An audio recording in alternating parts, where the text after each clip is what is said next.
Hello everybody and welcome to the Cyclical Investors Club YouTube channel. My name is Corey Kramer. Today we are going to be taking a look at McKesson stock, ticker MCK, healthcare equipment provider. I think of them like health. Okay, they call it a distributor. I think of it as like healthcare equipment. This one came in by request down in the comment section of one of my other videos. If you have a stock you would like me to take a look at, put it down in the comments. I will get the ticker on the whiteboard behind me. We've had a pretty steady flow, and I've been making a lot of videos, so I've been keeping up with it pretty well. Usually it doesn't take more than a couple weeks for me to get to the video. If it's a stock that's in the S&P 500, I post those on YouTube for free. The rest I post over on Patreon at the $5 per month tier level. If you're at that tier, you can request pretty much any stock, and I'll either just directly comment to you in the chat room or I'll make a video. There's also a new $25 tier level over on Patreon where I share a stock pick every week, especially for those of you who say that I never buy anything. I force myself to come up with a pick every single week, and they've been doing really well. I started that in October. Everybody seems to like it. A lot of folks that start off there eventually will join the full Cyclical Investors Club service on Seeking Alpha. I have all those links down in the description, along with a 25% off affiliate link for Fast Graphs, which you see me use in most of my videos. It's a great starting point for any kind of earnings-based analysis, especially. All right, so as always, this is not individual investing advice. This is just how I analyze stocks. McKesson. So when you look at the fast graph, it looks really nice. Earnings have risen steadily over the past 20 years. So that all looks pretty good. Now I will say, if we go into the basic earnings or GAAP earnings, we have a little bit more chop going on here. I want to say there was some M&A. I forget exactly what happened. I did write on it back at this time over on Seeking Alpha. Way back, I might even been, I think it was 2016 maybe. Gosh, it was so long ago. And you can see that they took kind of a hit here, but then have come back post-COVID, right? And I'm pretty sure that mostly had to do with M&A, but they have come back pretty strong and pretty steady. And now we have, I'm wondering if that is a kind of earnings decline or earnings reaction there. I didn't check. But now they're at like a 20 PE on their adjusted earnings. Analysts are expecting them to go, call it 12% a year going forward.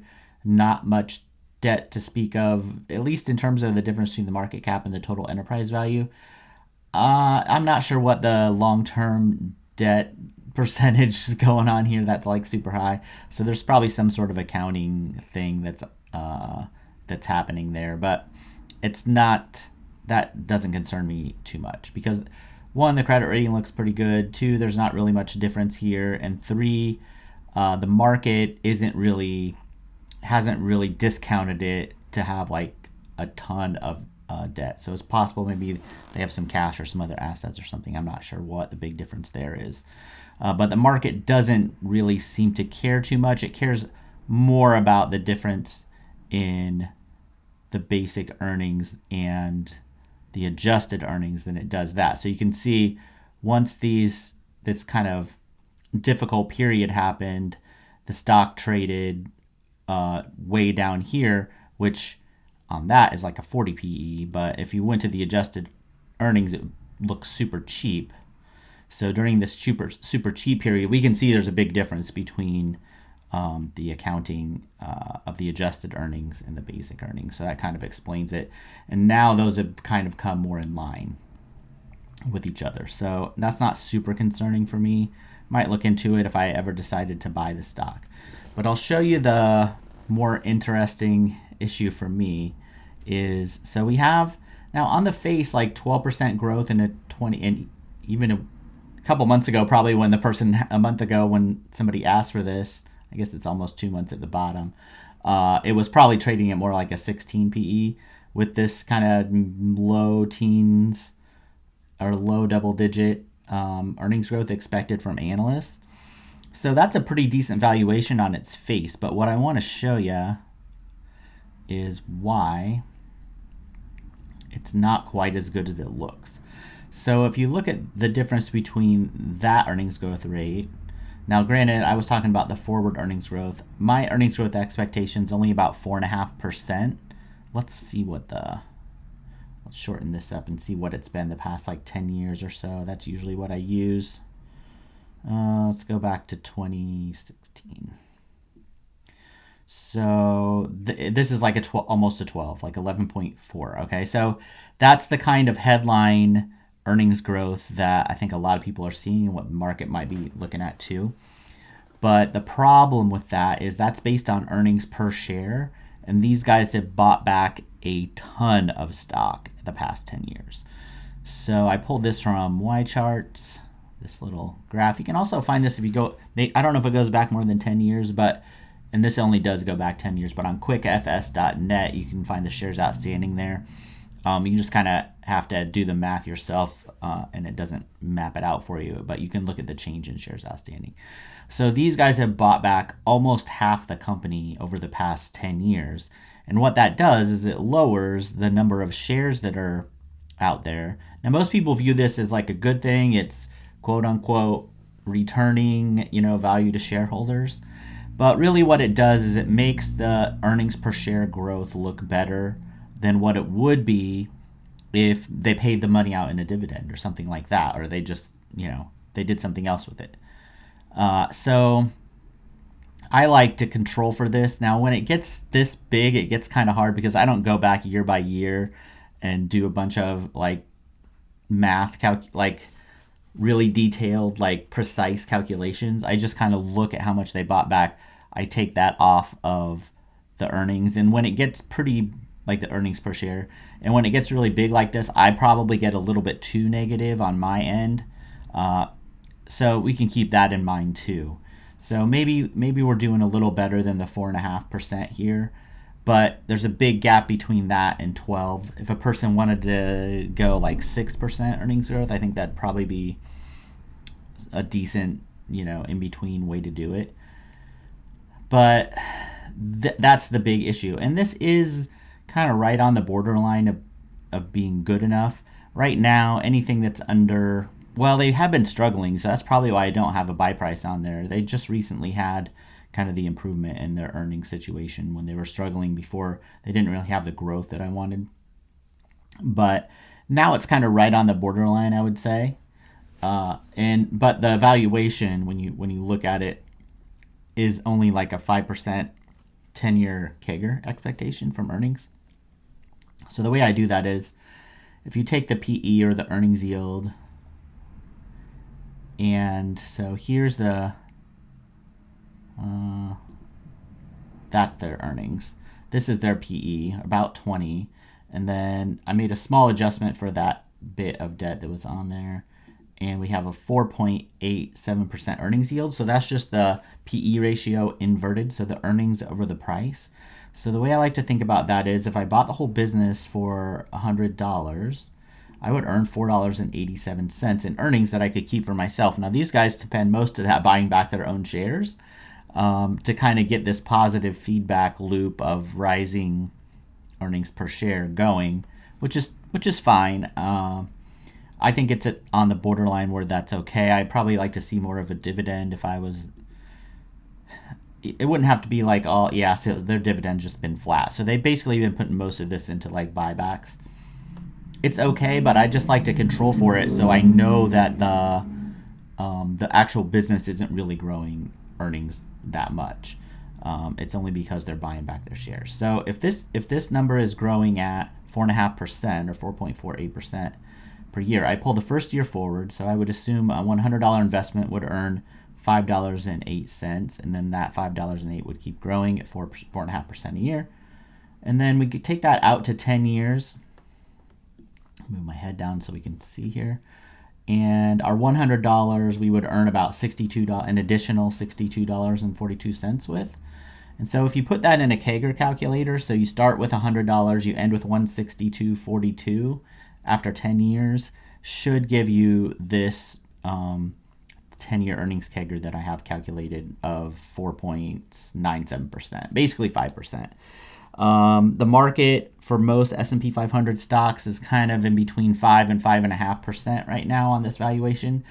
that's one of the things that makes me think probably my earnings growth is a little too conservative. I bet if I went up to like 6%, I mean, we can just look at it. Bam, there you go. So 5.3, that's probably about what the market is valuing most of these companies at.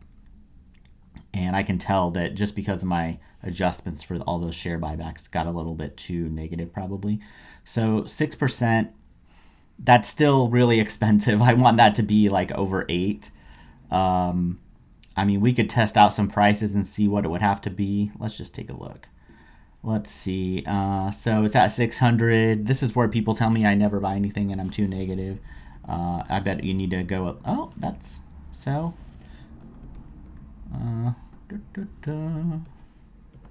So I'm just testing some prices here. So that needs to be slightly cheaper to get. We want this to get to 8% or above 8%. And it looks like about $333 per share is where that would happen, which is about 50% lower, I think, from where the stock is now. A little less than 50% lower, maybe like 45% lower. So that would be where it would be a good buy with a margin of safety, assuming this kind of 4.5% earnings growth.